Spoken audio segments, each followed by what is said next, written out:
straight from the tap into your glass. What makes Scottish water world class? The precious resources of our land. Yet nature needs a helping hand. So that your water is the very best. We screen, filter, purify, test. Through 30,000 miles of pipes and more. From borderlands to far-flung shore. Fresh, cool, clear water every day. Helping you lead your life, your way. Washed, cooked, quenched, showered. Our whole nation is water-powered. Now here's a fact we're sure you knew. Scottish water is piped by us, owned by you. Please proudly play an owner's part. For we all have water in our heart. Scottish Water. It's your water, your life.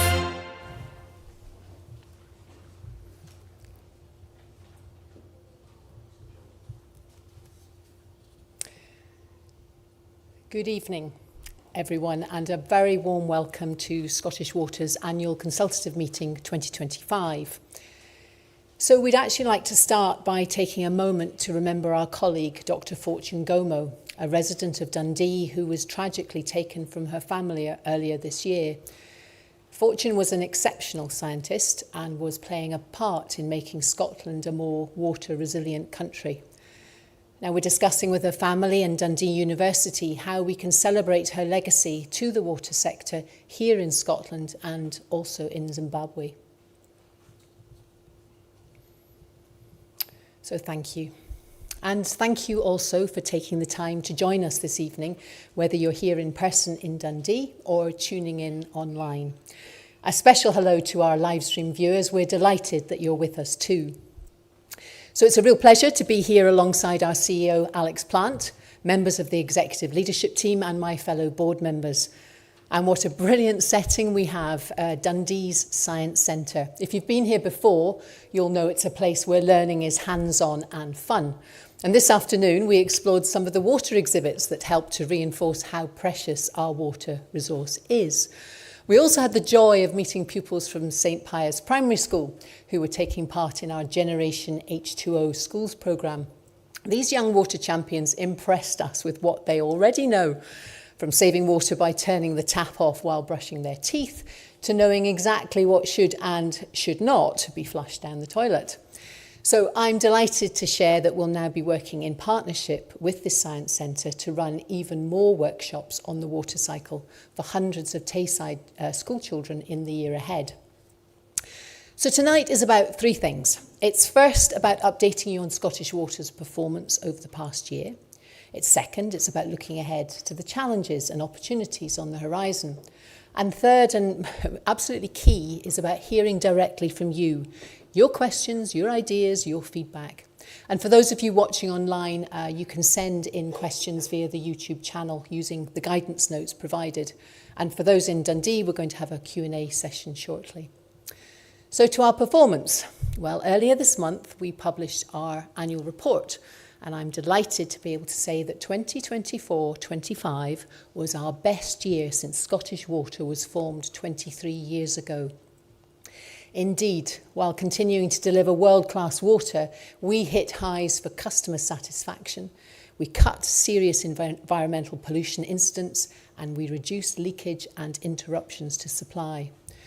We also made real progress in reducing greenhouse gas emissions, saving the equivalent of 6,000 return flights from Edinburgh to New York. Now, to get to grips with sewer overflow issues, we've now installed 1,000 monitors, with another 700 coming by the end of this year, with a prioritised rather than a blanket approach, so that they're installed where they can deliver the most benefit. And it's also really good to report that serious pollution incidents are down from 15 last year to 4 this year. That's our lowest ever. It's still too many, but we will be relentless in chasing this down because our aim is ultimately 0. It was also another record year for investment, over £1 billion in essential infrastructure.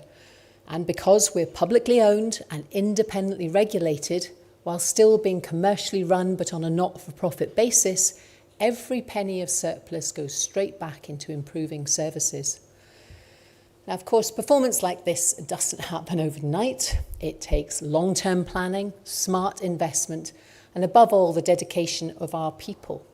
So I really want to thank everyone who works at Scottish Water and our supply and delivery partners for their commitment and their professionalism. Now, of course, we are operating in a fast-changing world with unpredictable weather and a shifting global landscape. Global water organisations face these challenges, and Scotland's approach is often held up as an example.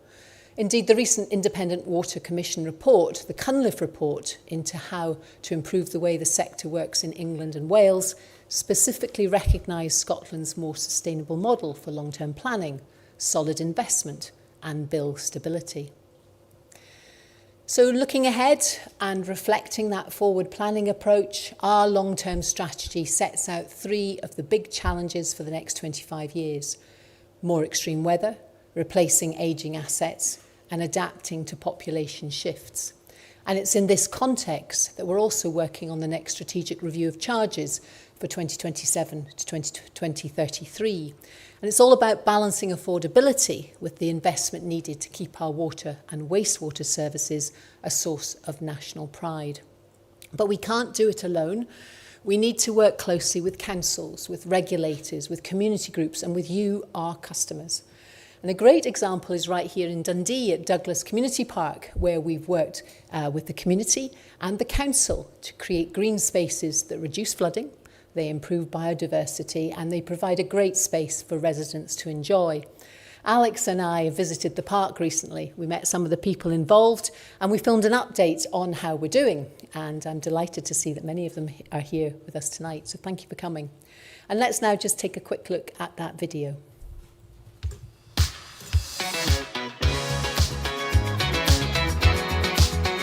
Hello everyone and welcome to Douglas Community Park in Dundee. This city has been undergoing a significant transformation in recent years.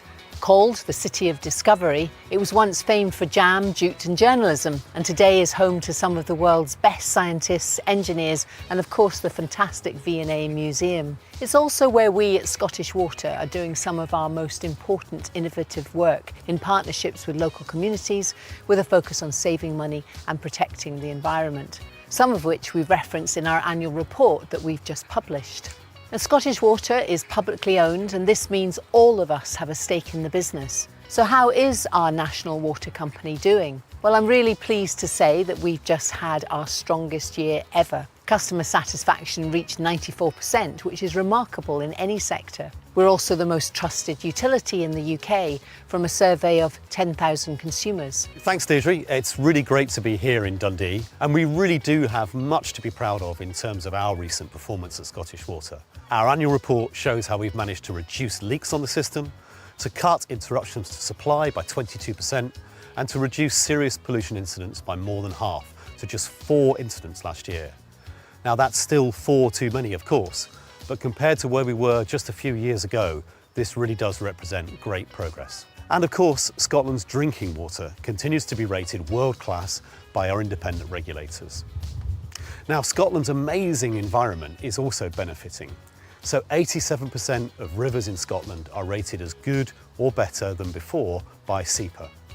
And it was another record year for investment for us. We delivered over 1 billion of investment in critical infrastructure, and we hit our targets on the timescales for delivery of that investment too. Now, as a publicly owned organisation, every penny of surplus that we make is reinvested into improving services for our customers. And we never take the trust of the people of Scotland or our customers for granted. We're seeing more extreme weather, from stronger storms to drier springs and summers. Our pipes and other assets are ageing and over time do need to be replaced. And Scotland's population is growing and living in different places.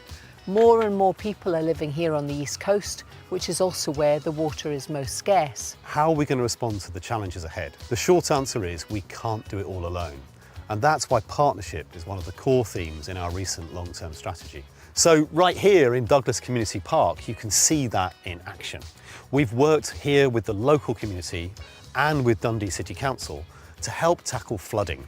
while also creating green, healthy spaces that are more resilient to climate change and can be used as they are today by the local community. We've built new green areas that soak up rainwater and they slow down the flow of that water before it then reaches our drainage systems. And we want to do more of this kind of approach with councils and planners across Scotland as part of a new and smarter way to manage surface water. And we see the work here as a blueprint for future projects, and we're already looking at more areas across the country where these kind of projects can get off the ground.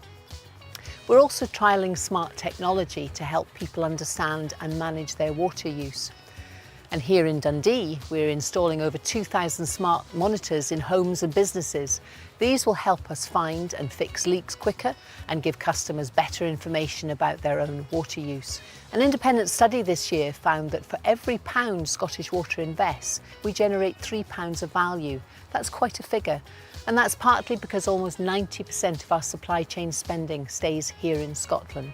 And we've made strong progress towards our net zero emissions targets too. We are one of Scotland's biggest energy users, but we cut our carbon footprint again this year, thanks to better energy efficiency, to more on-site renewables, and to less reliance on the national grid. And we're really proud to be leading in renewables, from hosting over 830 gigawatt hours of wind energy on our land, enough to power all the homes in Glasgow, to planting new woodlands and restoring peatlands, and pioneering the use of artificial intelligence in managing smart water networks. There's a lot to celebrate, but these are uncertain times. Global tensions, climate disruption and financial pressures on households all mean we must be thoughtful, transparent and careful with every decision. We will never be able to invest in all the work we'd like, so we need to make smart choices that deliver long-term value. Looking ahead, we know there are some really big and difficult decisions to make, but I'm confident that at Scottish Water we have the right people, the right culture and the right ambition to keep doing what's right for our customers and what's right for Scotland. So thank you for watching, and do please check out our latest annual report, which is on our website, to learn even more about how we're performing.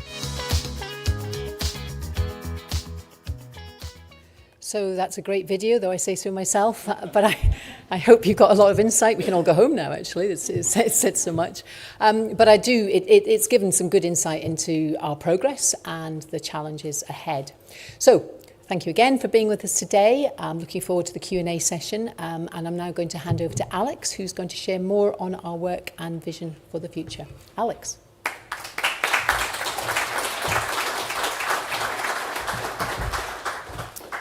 So thanks very much, Deirdre. Yeah, it was a great video. We starred in it, of course it was great. And good evening, everyone.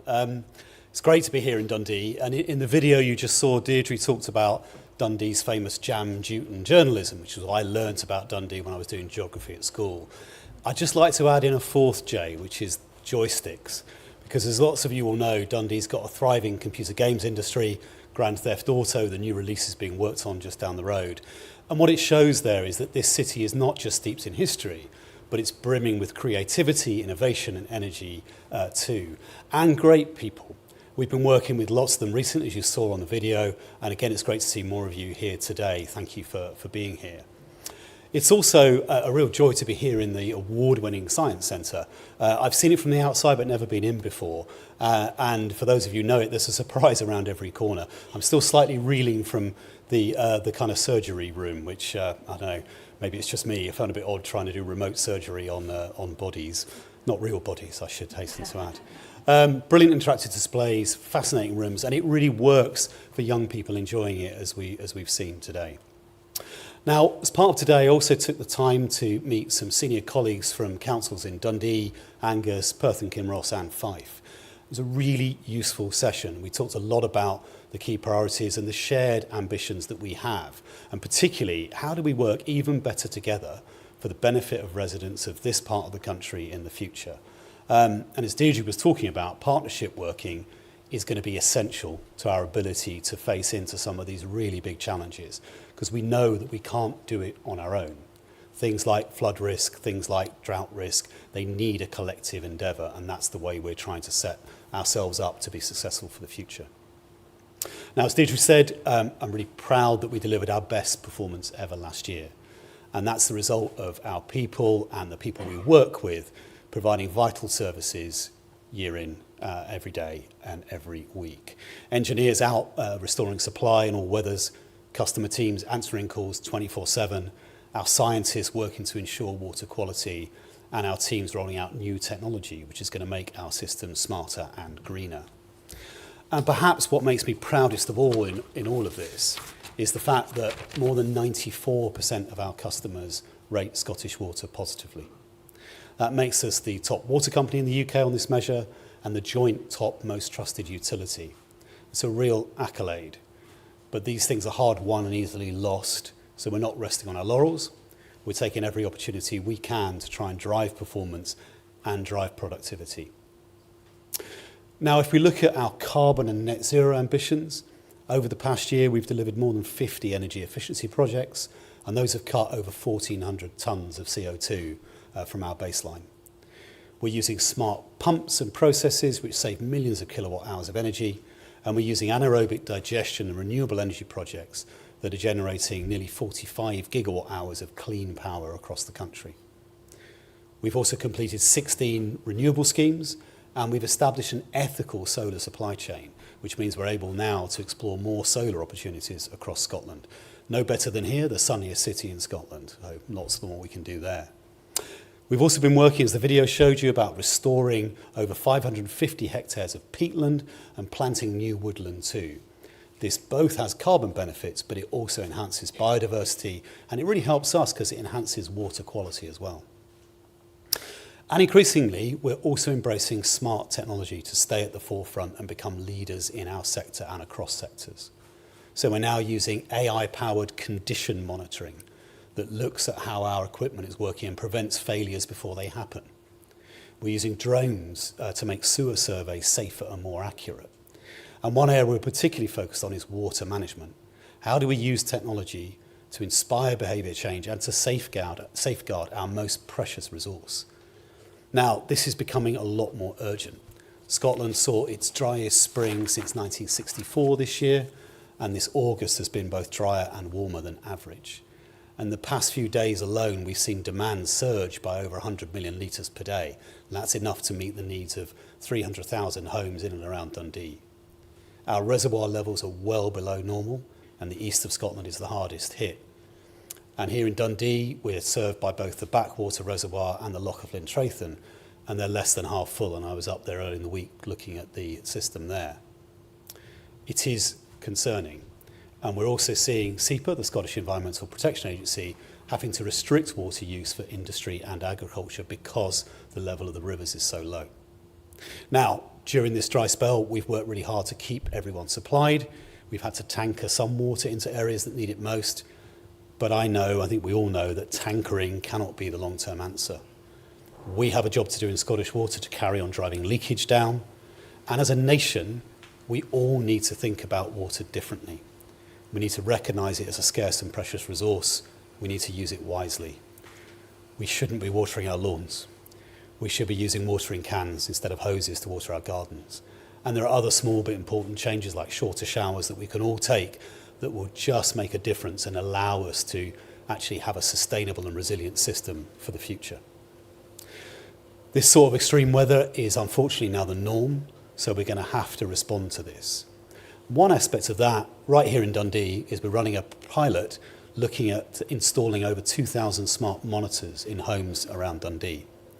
Now, these monitors will give us real-time information and insights into water usage, which we don't have at the moment. Now, we think, but we'll see what happens with the pilot, that showing people what they're using can help them to reduce what they use. We also think it can help us in terms of finding and fixing leaks, because we'll have a much better understanding of what's happening on the customer side of the pipe. Makes it easier for us to fix the leaks that are on our network. And actually within the house, when we can see unusually high level of use, even when there are no taps on, it is a signal that there's probably something up. There's probably a leaky tap, a leaky loo, a loose fitting. And if we can make customers aware of that, and those fixes can happen sooner, it saves water, it saves money, and it saves energy. And this is really important because the thing that always astounds me is that on average, people in Scotland use much more water than almost anywhere else in Europe. Only Italy uses more than we do.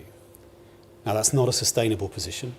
So if we can work together to reduce unnecessary demand, that's going to protect our resources, it's going to cut costs for everybody, it's going to reduce energy use. So it's a win-win-win if we can make some inroads into there, and it feels like there's some low-hanging fruit for us. But our work isn't just about energy and environment and resilience of water supplies. It's always about people, and it's always about communities. So we've done a lot more to increase our focus on social value. How do we ensure that we do good beyond just our core job of supplying water and treating wastewater? And we asked an independent economist to look at the broader economic and social value that we deliver at Scottish Water. And this was earlier this year, and the report's now published, shows that we generate about £4.5 billion annually for Scotland's economy. And almost 90% of our supply chain spend stays right here in Scotland. It also found that the work we do supports around 21,000 jobs in every part of Scotland. Now, as we look forward, I want to make sure we can contribute as much value as we can in all that we do. So that's why we are planning explicitly for what we do, but also for Scotland's future. Are we investing ahead of time to enable housing growth, to enable economic growth, to support thriving communities? Now, last year alone, we connected over 14,000 new homes to water and about 11,000 homes to waste and surface water systems. And every project we do, from energy efficiency to digital innovation, creates jobs, it supports local businesses, and it strengthens the communities that we work with. So looking ahead, our 25-year long-term strategy we published earlier this year sets out the scale of adaptation that we need. We know we can't simply engineer our way out of these challenges, which was the way we might have thought about these issues before. So we are focusing on reducing demand, innovating more, and collaborating across Scotland more effectively. In particular, if we can make inroads on those approaches, that can reduce the amount of funding we need then to find, although sustained investment will still be essential to adapt, in particular, to the very different weather patterns that we're now seeing as being the norm. So in closing, I'd just like to say that, as I said in the video, I know we have the right people working for and with us in Scottish Water. We have a brilliant, talented team who are embracing innovation and have ambition to deliver for communities. One of the things that really hit me when I moved up into the role was just how much passion everybody has for the jobs they do, and they get out of bed in the morning to serve the needs of the communities they work with, and that's really powerful, really valuable, and it drives what we do, and it will continue to make us focused on investing sustainably in Scotland's future. Now, we're a publicly owned entity, so we aim to be as transparent and accountable to the public as possible. And hopefully some of what we've set out today shows that we are working hard and well for Scotland, but it's your water, it's your life, and it's your Scottish water as well. So by working together, by really listening to and understanding your needs, and by asking everyone to play an owner's part, we can then ensure that our water and wastewater networks remain resilient, sustainable, and affordable. Thank you very much for listening. Now, there will be a chance to ask some questions very soon, but before that exciting bit, I'm going to ask our Chief Operating Officer, Peter Farrer, to say a few words. Deirdre mentioned how much Scottish Water has transformed since it was created in 2002, and no one in the company has done more to make this happen than Peter. Peter's worked for Scottish Water for over 4 decades. I know he doesn't look old enough, but he has. Joined us very young. And so before Peter retires next year, I'd love him to give us an overview of some of the changes he's seen. So, Peter, the floor is yours.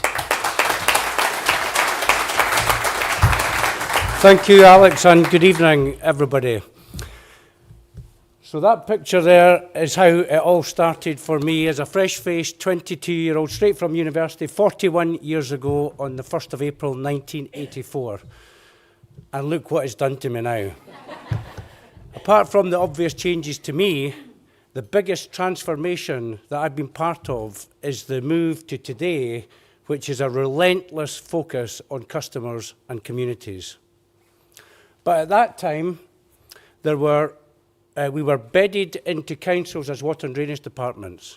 There were no mobile phones. In fact, I remember having to stop at the red phone boxes every hour to check if my wife had gone into labour. Margie's saying, what's a red phone box? There were no computers, and on my first project, I had to use tracing paper and ink for all the construction drawings. That's a picture of me there at Rosebery, which is the first project that I designed and built, Rosebery Water Treatment Works, in 1988. But what will probably be most surprising for everybody in the room was that at that time, there was very little focus on customers. In fact, in Lothian, we only had one person answering the calls to customers, and only up until 10 p.m. in the evening. Any burst pipes or flooding after 10, you waited till the morning. It was also difficult to get funding in that environment, particularly because there was a saying in those days, which was there were no votes in sewage. Some of you have probably heard it. So roll on to 1996. That's a picture of me in the past there in 1996. We were removed from the councils into 3 regional water authorities across Scotland, North, West and East of Scotland Water. Now, services and charges varied widely depending on where you lived and the location that you were in across Scotland. So Scottish Water was specifically formed as a single entity in 2002 with a desire to give all customers, no matter where they lived, a consistent service for the same cost. However, due to a spate of operational and billing issues in the first few months of Scottish Water, trust in the new Scottish Water was at an absolute low, an all-time low.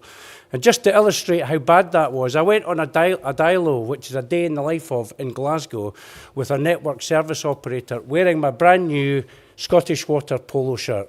We stopped at a shop and I was about to go in to get a sandwich for us for lunch when he said to me, "You better cover up that polo shirt." And I said to him, "What on earth for?" He said, "If you go in with that, you won't get out alive."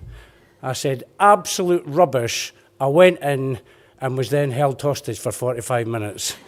In fact, the operator had to pretend that we had an emergency to get me out of there.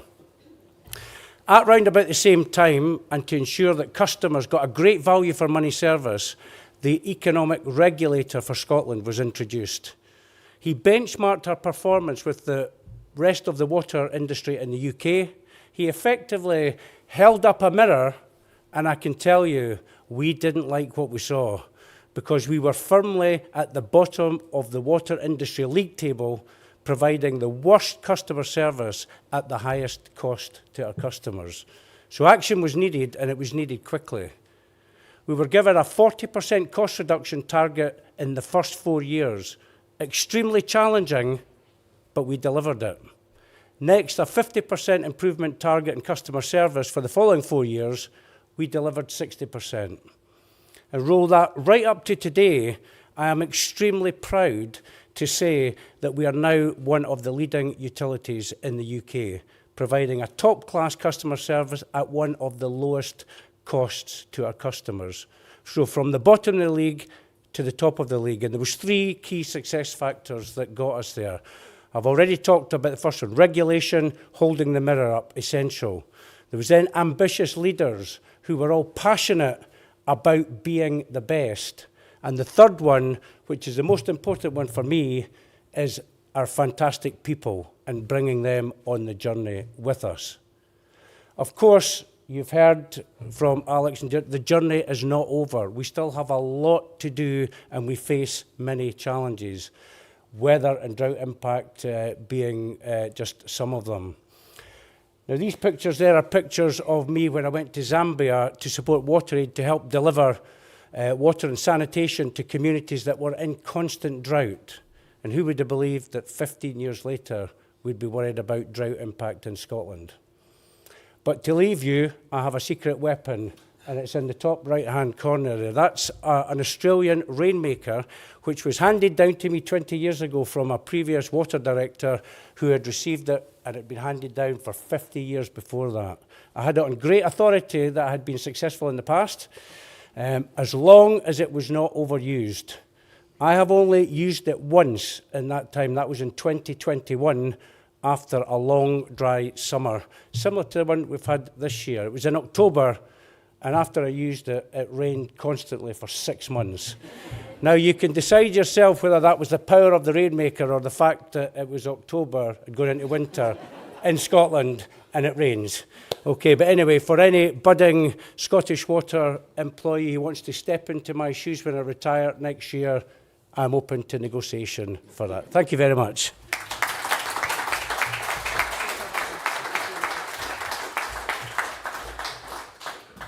Thank you, Peter. That was a very fun and fascinating reflection of your career.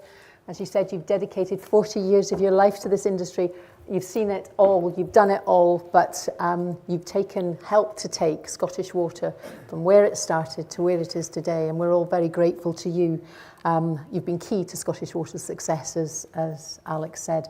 And Peter's very well thought of, and he's still got a year to go, right? So we're not writing him off, but he's very affectionately thought of, and we will miss his in-depth knowledge and his dedication and commitment and his humour. He actually has a very good sense of humour. So thank you very much, Peter, and we'll be coming to you with lots of questions in a moment. And Alex, thank you for your update as well. So I now would like to welcome two colleagues, senior leaders from Scottish Water, who are going to join us for the Q&A session. We've got Simon Parsons, who's our Director of Environment, Planning and Assurance, and Wendy Kimpton, Director of Strategy and Regulation. And so they're going to help. We're also going to be calling on, we've got other members of our executive team in the audience. I know where they are, so we might well be calling on them to help with questions as we go through. So again, we welcome any feedback, any questions you have, anything you've heard about this evening or anything else you'd like to ask as we go through the next 3/4 of an hour. And so if you do want to ask a question in the room, please raise your hand, and we've got a roving mic which will come and find you. And for those of you watching on live stream, please submit a question via the chat option. Okay, so let's kick off. So, now, the first question is actually from Gail Walker from Consumer Scotland. And Gail, we think you're in the room. Yes, hello Gail. Can we have the microphone for Gail? So Gail, you have sent us in a question, but will I ask you to articulate it? Thank you.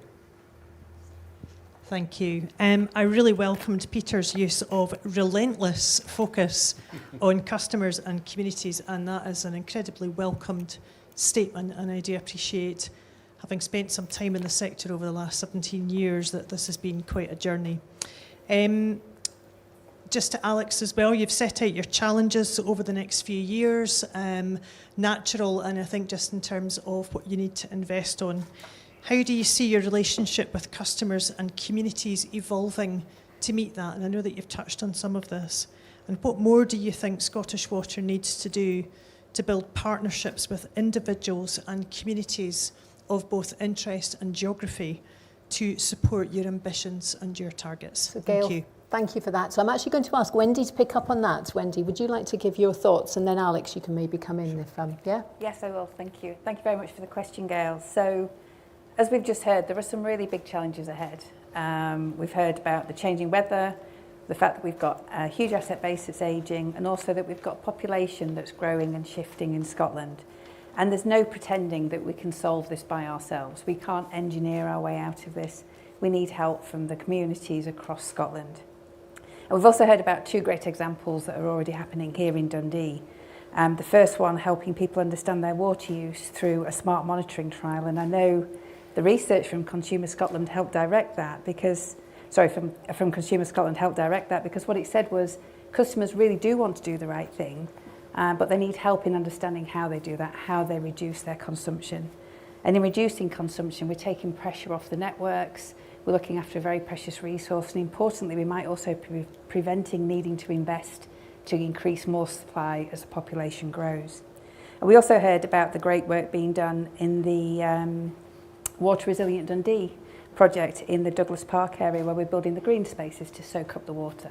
So they're two quite big examples of how we're engaging with customers and communities. But we also engage on a much more local level as well. You might see us pop up in your local Asda, where other supermarkets are available, to talk about issues around local sewers, or if there's particularly high consumption in an area, we'll have pop-ups and we'll engage with communities to understand and talk about the problems and the potential solutions. Now, we know we need to do much more of this, and I think that's the answer really, is we're learning as we're going. we're engaging constantly with customers and communities across Scotland, and we need to keep building on that and going forward with that, because the message is really clear. Without the help of the customers and communities across Scotland, we cannot solve the problems that we face. Okay, thank you. Do you want to add anything, Alex? Yeah, just so I think that point about how do we take it forward, I think partly that's about getting to a different mindset around how we think about these issues. Because traditionally, and in fact when Peter started work, the way we thought about this stuff was there's an issue, we deal with it at the end of the pipe. We deal with the wastewater issue when it comes to the end of the pipe. We think about the water issues in an engineering way. Increasingly, we've got to think about what happens upstream. How are we together thinking about how we manage land use more effectively, for example? How do we think about what's going into the sewer system and try and prevent the things that shouldn't be in there happening? And how do we think about what is it that's causing issues with nutrient load in rivers? Often that's about things like runoff from roads, it's about agricultural runoff, it's about product regulation, things that shouldn't be in the environment are kind of leaching into the water systems. Now, if we can shift so we think more about that, there are, I think, better solutions, lower cost, better for the environment, better for customers. But we can't do that on our own. We can only do it if we form effective partnerships with local authorities, with energy, with agriculture, with communities. So that's the sort of shift. And some of the examples Wendy's given are great examples, but they're kind of small in scale at the moment. And I want us in the next period to see us kind of really amplifying and magnifying the number of schemes like that we see. So thank you. And Rebecca Wade, you're here. Rebecca, yes, we've been seeing you talking. So Rebecca's an academic from Aberdeen University and has been on the BBC. We've been following you avidly. So you also submitted a question which is quite similar, but is there anything you'd like to add or any comment you'd like to give? Can we have the roving mic here as well, please? And I put you on the spot and I apologise for that, but with all your media training, you'll be fine. Thank you so much. Yeah, I'd welcome a reminder for the question that I submitted. I feel like I might have submitted two. So if you go ahead and remind me, and then I'll add comment. How will you expand and facilitate partnership working to help deliver more joined-up one-water solutions to benefit communities and nature across Scotland? And you added to benefit Scottish Water targets and values too. So there is alignment, but you might want to build on that. Yeah, I think the question was inspired by actually the team here working in Dundee, and also something that I've seen that's much needed for a long time. So this idea of thinking much more holistically about our freshwater resources, our wastewater systems, and thinking about how we can get those natural capital benefits, ecosystem services, thinking much more broadly than just engineering, just water even. So thinking about the one water approach is absolutely critical, connecting all those dots. It's a finite resource. It's a cycle. We need to think about it holistically. But if we don't think about it also in collaboration with all of the human interests and business interests, nature and biodiversity, then we're missing so many tricks. So it's a little bit more of a stretch, but it's so worthwhile. And you talked about the return on investment. If we think about return on investment from a natural capital or ecosystem services perspective, we get a much bigger bang for each buck. And it's recognising, valuing, and deliberately going for those benefits that the partnership working, I think, can deliver. And I've just been so impressed with the Hatton Catchment team, the catchment planning team here in Scottish Water's Invergowrie office in terms of their attitude to doing the right thing and making those decisions in a way that maybe as an industry you haven't done before. So I'd love to hear a bit more on that, but to see that happening and rolled out across Scotland, that would be amazing. Okay. So firstly, thank you, Rebecca, and I couldn't agree more. I'll ask Wendy to talk a little bit about what we're planning ahead, because the way you've described what we should be doing is spot on, and I could echo your kind of credit given to the team here out of the Invergowrie office, because they're doing some fantastic work. And it is a microcosm example of what we should be doing at the macro level across the industry globally, frankly. Simon and I are involved in work around the International Water Association Congress, which is happening in Glasgow next year. One of the themes around that is exactly this point, is we need to think about this not just in relation to water, but in relation to a system of systems.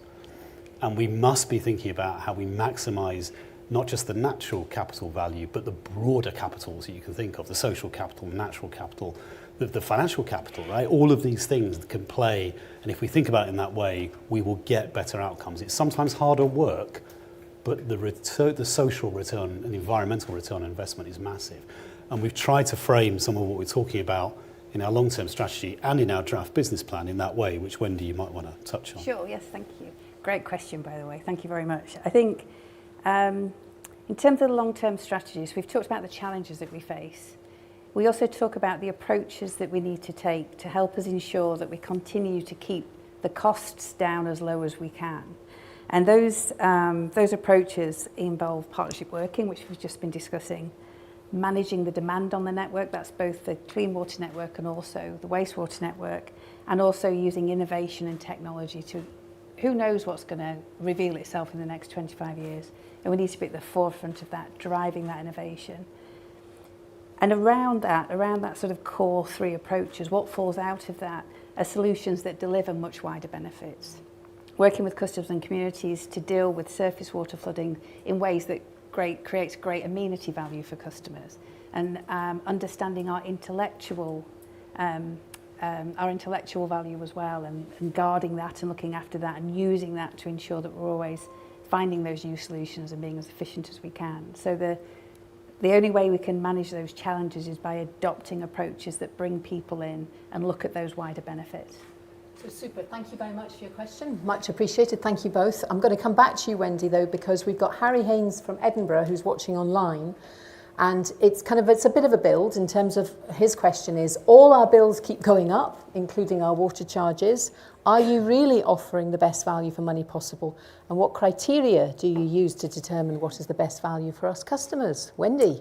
Thank you very much. Hi, Harry. I hope you are online. Thank you very much for the question.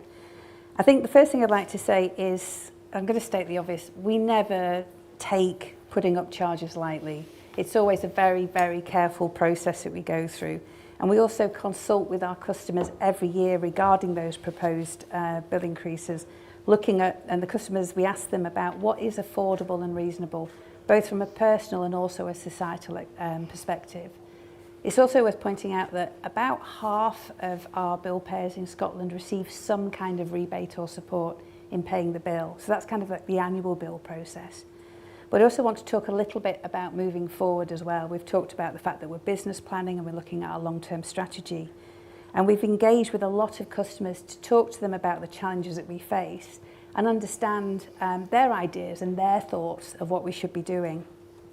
And what they've told us is that they really prize the services that we provide and that they're incredibly proud of the tap water in Scotland. Customers talk to us about getting home from holiday and the first thing they want to do is have a nice glass of decent Scottish water, and I completely support that.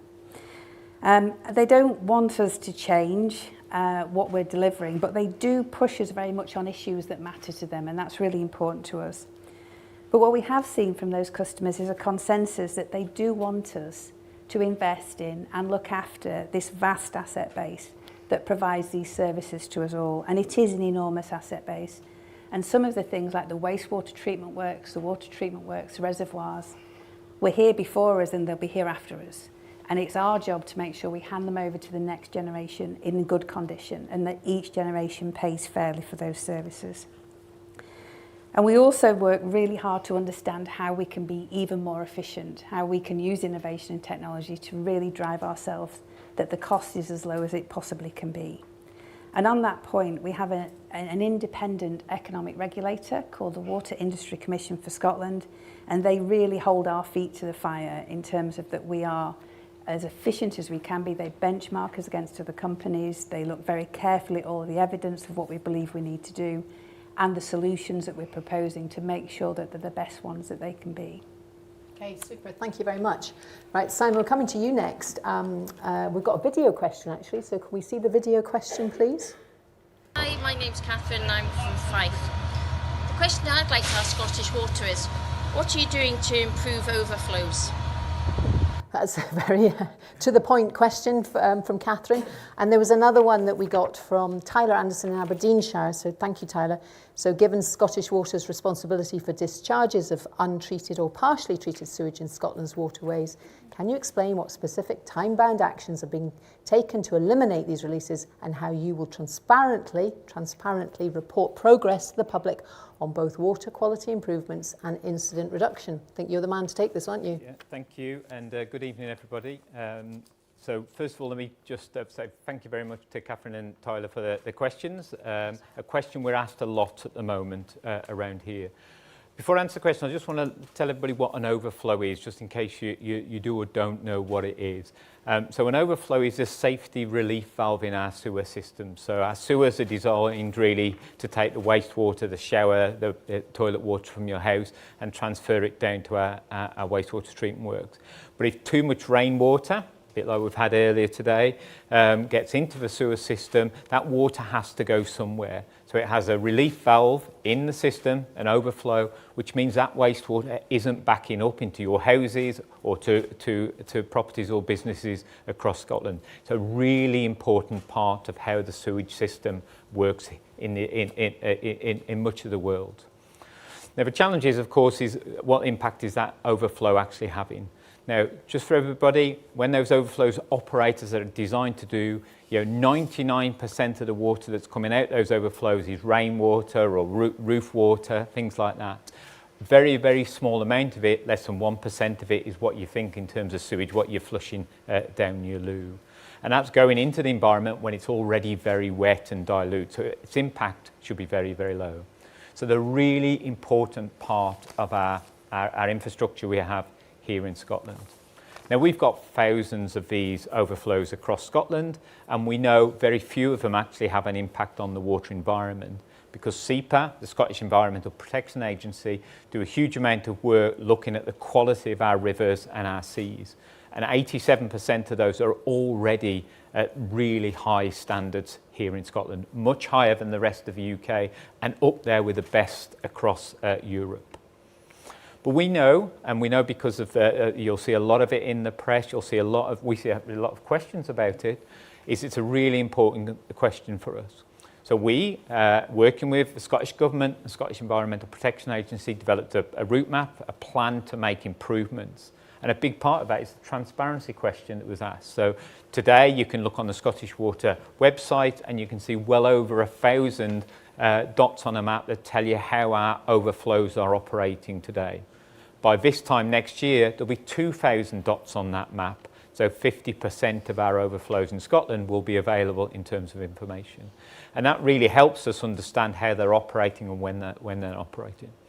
And what's important for us there, if they're operating when it's dry, or they shouldn't be operating in a way, we then have a team with Peter's operational teams will go out, they'll understand what's happening there and mitigate the problem. They'll improve the situation, such as we react to those really quickly.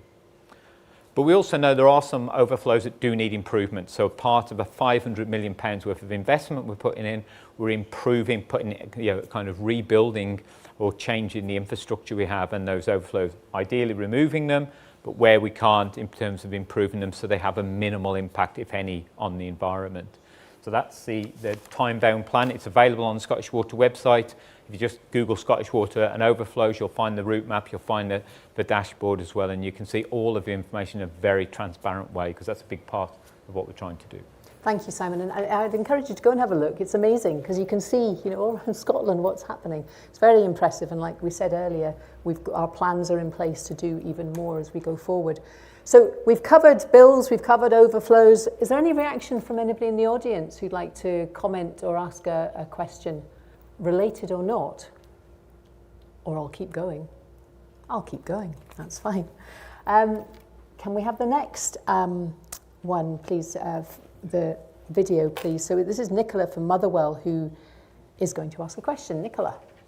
Hello, my name is Nicola and my question is, as a mother of 2 children, how safe is it for them to paddle on the beach?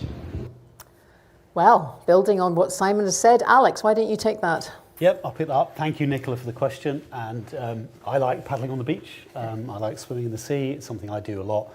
And the good news is, as Simon was talking about earlier, actually our environmental water quality in Scotland is very high.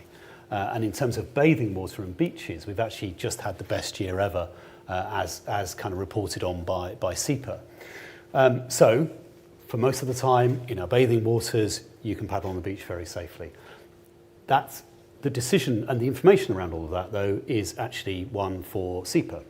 So if you're going to take your kids to the beach, you can find out information about the quality of the bathing water at any given time, often at the beach itself, but also online. So you can then make a decision about whether it is safe. Because there are times when you have had heavy rain, when there can be issues within certain bathing beaches, and then that is then advertised. But it's an issue for SEPA.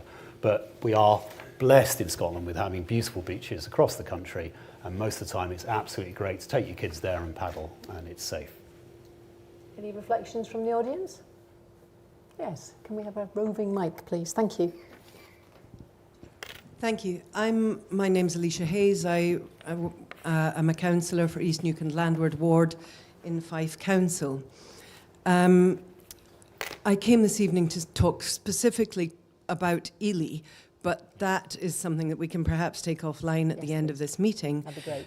But the more general question that is relevant to the beach question, the overflow question, both of which are problems in the community of Ely, I would like to ask you, how is it that you make your measurements for what sort of infrastructure you are installing in our villages? Ely is a great example. 700 full-time residents, but that number grows to 4,000 in the summer. And the summer season extends to almost 6 months, probably a bit more now. It's growing every year. And the sewage facilities have been at capacity for more than 8 years. There's development that can't go ahead because the growth is not there in sewage capacity. That's a really good question, thank you, and a really timely question. So Alex, you take it and you probably pass to one of your colleagues. Yeah, so I mean, there's a thank you for the question, Councillor. It's a really important one, and the point about population equivalent is the kind of the measure we use. But you're right, there are lots of communities, and lots of coastal communities where you have this increase in population in the summer, and it is something we try and take into account. And Simon, whether you want to open on this one. Yeah. So firstly, as somebody who uses Ely Beach, first of all, you've got a phenomenal kind of town there. It's a beauty. If you haven't been, I'm sure most people in the room, if you're from Dundee, will have been. Beautiful part of it. Answer the 4,000. I'm one of the 4,000. I'll be honest, as part of that, because it is, as are many of the beaches around there, actually fantastic for Scotland and for the local communities as part of that. So it's really important. So we will be looking at every community across Scotland to think about where do we invest and the right time to invest in terms of doing that to upgrade the system. We've got a really important role. We do have a role if there are domestic housing growth in the area, then Mark, who's sat just a couple of seats from you, leads our work there. So we've got a really important role. If there's domestic housing growth, then we've got a duty to actually support that housing growth as part of that. So I don't know the specifics of Ely here, but very happy, myself and Mark, to have a chat afterwards to find out if there's anything specific that we aren't doing to support you, because I think that's the key part of it. And also, I think it's really important that the community and the visitors to Ely also have a big part to play, because some of the challenges we have is about blockages, it's about oil and grease, it's about wet wipes that are going down the sewerage system, and they are impacting on our ability to continually provide fantastic service for all of those communities around there. So I know, Keep Scotland Beautiful and various other organisations are supporting us along that whole coast to make the best impact that we possibly can.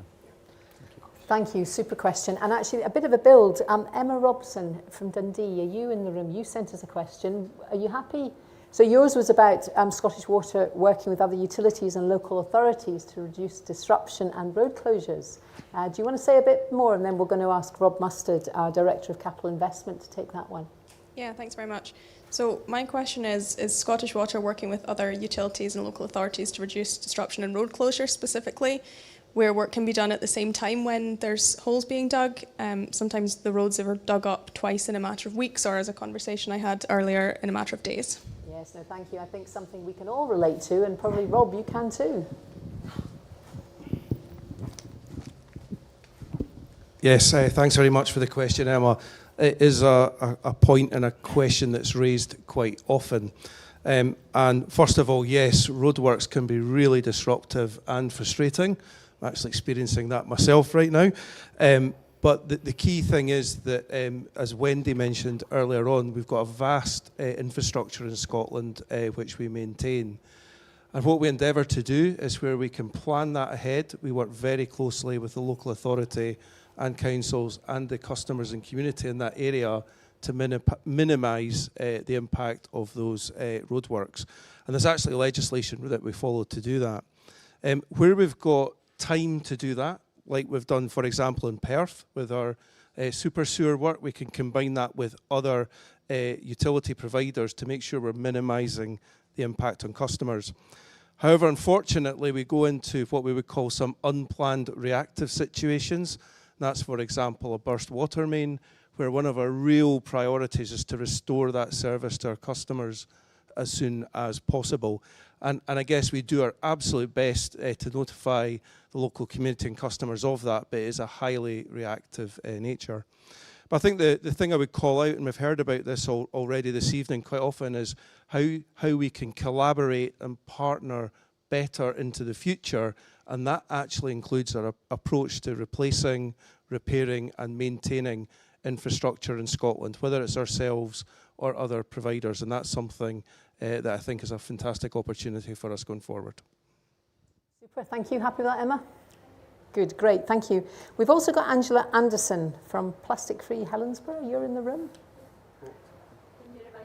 Yes, I can. So your question was, is Scottish Water remunerated by house builders to increase supply and waste systems? And is there a tariff linked to size and or cost developments? Does this cover costs to remediate degradation of existing bits of existing systems due to pressure on the infrastructure? Do you want to build on that, or are you happy? Off you go. That's pretty much it. And I had actually sketched that out of one of the previous questions. So we're facing quite large scale building, maybe about 10,000 houses, and it's going in small drips. So what's the number? If it's 300 houses, so for instance, there was an application from Wimpey. It was going to be about 300 houses, and there was a statement came back from Scottish Water to say that that wasn't supporting the amount of infrastructure you would have to put in. So it's kind of like, is there a tariff? Are the builders sneaking it in small drips? Is an estate being divided into 10 different developers to get past that kind of thing? And also, obviously, so we've had a lot of expansion to the east of the town, and which is where the treatment centre is. We've had quite a lot of bursts in the west end of the town. Obviously, the pumping stations are kind of obviously acting as brakes in some of that, but there's problems with the pumping stations as well. So it's kind of like all of that stuff all kind of builds together to make a really messy picture for you guys. So thank you for that. So I know Peter's going to take that and give you some thoughts on that. I'll take the first part anyway, then Mark Hunter is my development senior manager who's here as well. We seek to recover costs from developers where possible, so things like reviewing technical applications, inspections, connections, we recover the costs for that. If there's any specific upgrades to our network for that's been driven by that one development, then the developer will pay for that. But we've also got a mechanism which allows us to mitigate the impact generally of our network of all developments. Mark, if you just want to talk about the charge, the infrastructure charge. So just to try and address how we charge for development, I think the first point really to make around development is that under legislation, we have an obligation to support new houses, so we will do everything that we can to do that whilst mitigating the impact on existing customers and the environment. So we have a phrase which is zero detriment. Development, as everyone will understand, is very complex, and as you would perhaps understand from that, the charging mechanisms around that are very complex as well. But to give a high-level answer and quite general, in terms of charges for development, the services that we provide to them, so reviewing water pipe and sewer layouts on new developments, we recover those costs from them. New connections, we recover costs for that, and inspection. So services we provide, they are cost recoverable, so we just seek to cover our costs for delivering those activities. In terms of the water pipes and sewers, our existing water pipes and sewers, it used to be quite complicated. The developers would go and do little bits here and there and a bit of a patchwork quilt of upgrades on our network. But since April 2021, we take a much more strategic approach to that, whereas Scottish Water delivers those upgrades. And to do that, we levy an infrastructure charge for every new water and sewerage connection of around £500 for water and £500 for wastewater. So all new connections pay that charge, so the more houses that are being built, the more the developer will pay, and we then deliver those upgrades to mitigate that impact. And the final element is our wastewater treatment works and water treatment works. Now, in other utilities, that would be referred to as production, and that is recovered through the generality of customer charges. We do regularly review the cost arrangements and benchmark them against other utilities, and to make sure that what we're doing is fit for purpose, which we then agree with government and regulators. Thank you very much. I think comprehensive reply for you Deirdre, there. I think there was a follow-up question. Was there? Yeah, and so obviously all the utilities that are in the same boat as you had that as far as passing on generally.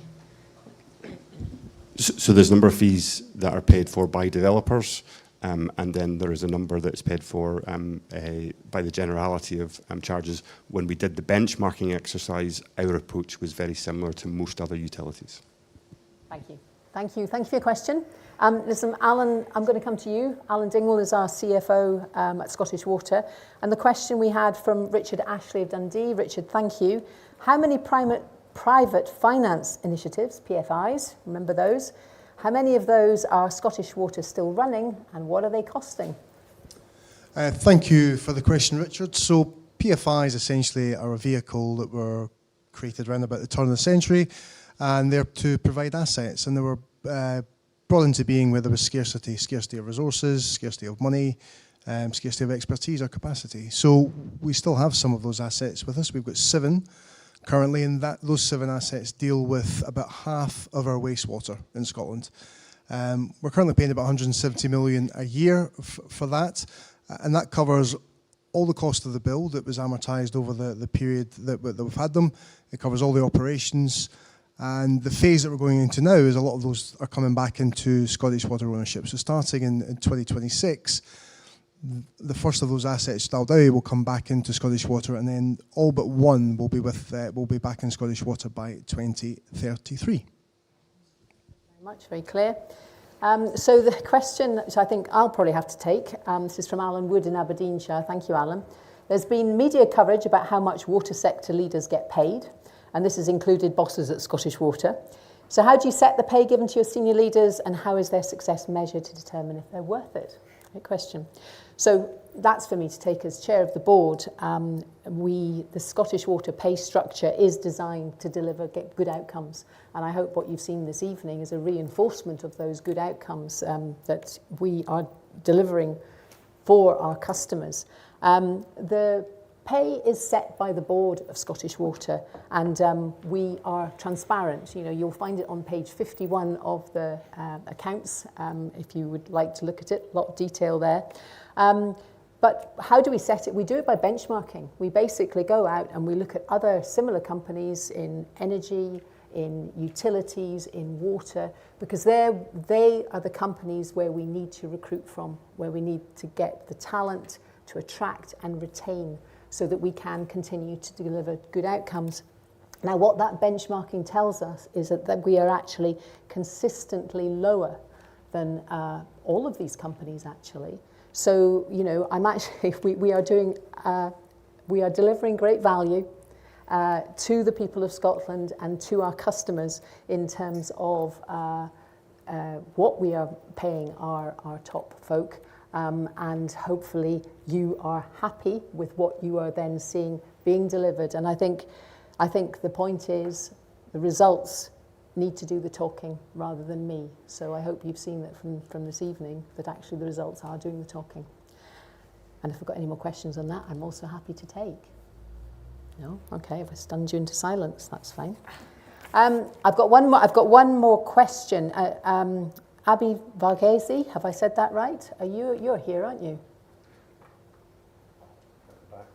So you had a question. Would you like to share that with? There you are. I don't recall the exact way I framed the question, so it would be great if you could read it out. So, but yeah, it's regarding keen to understand how Scottish Water envisions the future of wastewater treatment in the context of climate resilience and resource recovery. So I think you're basically asking us how we see ourselves going forward in terms of the climate resilience and what we're doing about it. Are you happy with that, Abby? And I also would love to see how the infrastructure would change in the future. Perfect. So, right now, most of these treatment facilities would be reaching its upper limit or the maximum capacity. Super. And how Scottish Water would envision to tackle such a situation in the future. So, cool question. Thank you. Going to pass that to Simon. Yeah, and great question. And it was really nice to have a conversation with you and some of your colleagues earlier about this as well. So first of all, there's a lot into that question. So when we design new water treatment works or new wastewater treatment works, we're always thinking about assets that are going to last us 30, 40, 50 years. So we already build into those thinking about future climate forecasts, for example. Now, there's a really great example of this is we've just commissioned a brand new wastewater treatment works in Winchborough, which is really built to support the growth, the huge growth that we're seeing in Winchborough. So very similar to the questions we've heard around growth in communities out there. So that's a wastewater treatment works based on a very innovative technology, a technology called Nerida. And that allows us to do that with significantly lower carbon, lower energy, lower chemical uses than a traditional treatment works, about 50% less. Really proud of that because it's just actually won one of the Royal Academy of Engineering's best prizes, the biggest project prize of the year, because they're recommending it. It's for a really sustainable treatment works and one that we're very, very proud of. And that's the model for the future for us. It's actually how do we build treatment works or enhance our treatment works in a way that's low carbon, thinks about circular economy, how do we use the products from that. I've been doing some PhD research actually, which is looking at decentralised systems. So at the moment, so for example here in Dundee, there's one big wastewater treatment works that takes all of the flows from the catchment into one site as part of that. Now as the city grows, one of the questions is do you actually just make that bigger, or do you build smaller treatment works out away from the catchments? And that's something, a great topic for us to be thinking about is how do you move, what's the right economics for when do you build and how do you build as part of that? So brilliant question, fantastic to see that research is going underway and supported by a kind of Scottish Government as well to think about those options. But really the message for us, we think about climate, we think about circular economy, and we are hugely driven by making sure everything we do is lower carbon than we've ever done before. So thank you, Simon. Alex would just like to add to it because we're coming to a close, so I'm going to ask you to be one quick concise, add, Alex. and Simon rightly talks about the model at Winchborough being one we want to kind of roll out in the future. The other really great thing about Winchborough, and we've seen it in some of our water treatment works as well, is they've been built in a modular way that means that if growth comes in the future, you can kind of like add on a bit much more readily than you can on our existing work. So there's a lot of flexibility built into the kind of approaches, which then actually makes some of the growth questions that you were asking about easier for us to deal with in the future than we can now. Thank you very much, Alex. So thank you, everybody. That now brings us to the end of tonight's meeting. I do hope you have found it interesting and useful. We've covered a lot. And thank you for your contributions from the audience as well. And I hope you have found us transparent and open and ready to, answer some of the difficult questions that are always out there and that you'd expect. Any questions that I didn't manage to get to, we'll answer them by email. And this isn't just a one-off event, this is our annual event, but we do always want to hear from you. Your views help shape the decisions that we're making, so please keep in touch. After all, as we keep saying, it's all of our water, and we are all playing a part in looking after it. So a big thank you to everyone who's joined us in Dundee and online, and to all the teams, of course, who made this event run so smoothly. Good job, well done. Thank you all very much, and good night.